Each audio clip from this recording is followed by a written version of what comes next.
Сәлеметсіздер ме оқушылар? 8-ші сыныпқа арналған сабақ.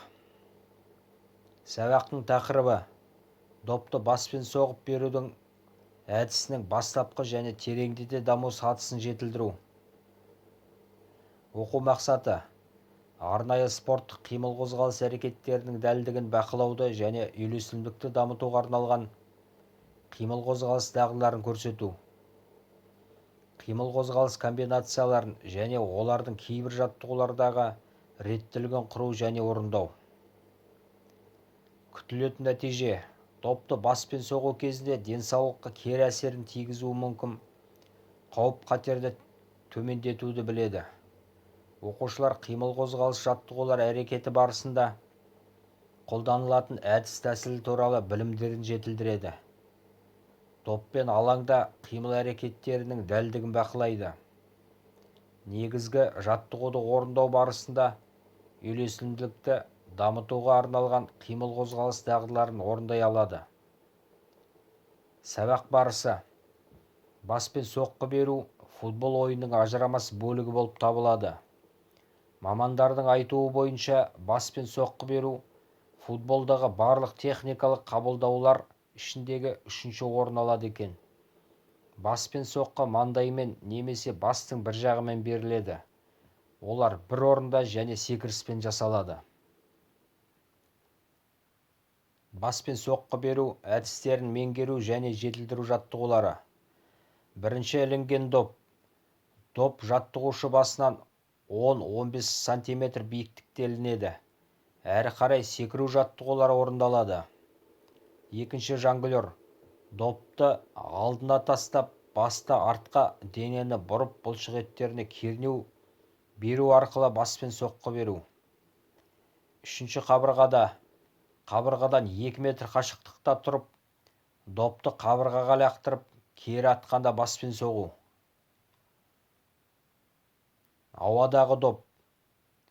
Жаттығушылар арақашықтықты 3-4 метр арасына бір-біріне допты бас соққысы арқылы бағыттайды.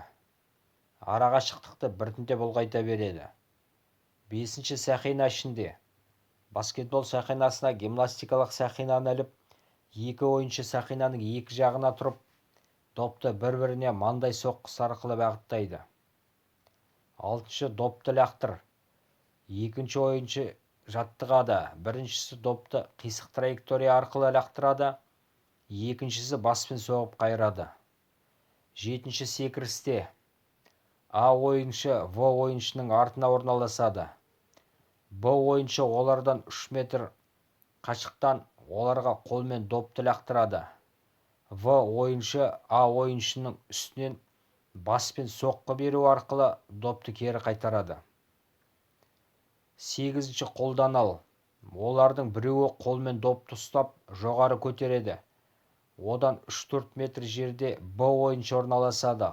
Ол өз кезегінде өзінің әріптесіне екі қолмен допты лақтырады. Әріптесі баспен соққы жасайды. 9-ші допты қуалау. Ойыншылар шеңбер бойымен орналасып, ортада бір ойыншы болады.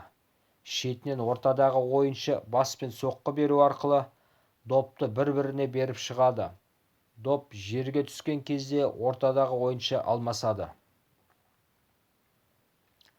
Топтық жаттығулар легі. Осы төменде баяндалған жаттығулар легімен мұқият оқып танысып, бос уақыттарыңызға топ болып орындауларыңызға болады.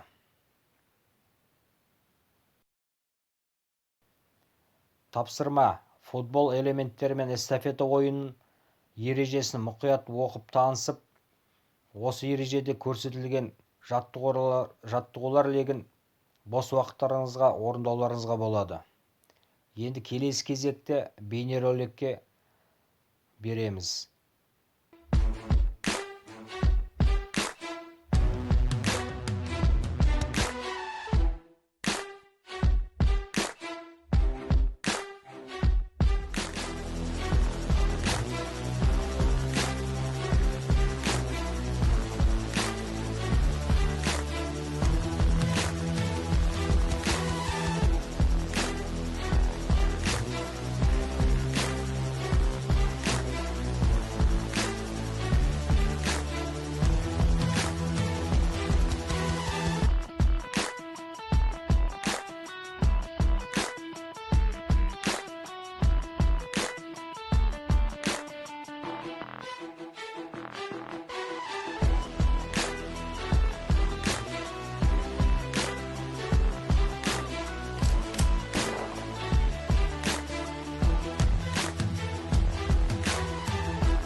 Үй тапсырмасы. Бірінші, сабақта баяндалған жаттығулар легін үй жағдайында мүмкіндікке қарай орындап, негізгі әдістерін ұғыну. Екінші, осы төменде келтірілген ойын шартымен танысып, бос уақытта қайталап орындағандарыңыз жөн. Осымен сабағымыз аяқталды. Назарларыңызға рахмет. Қош сау болыңыздар.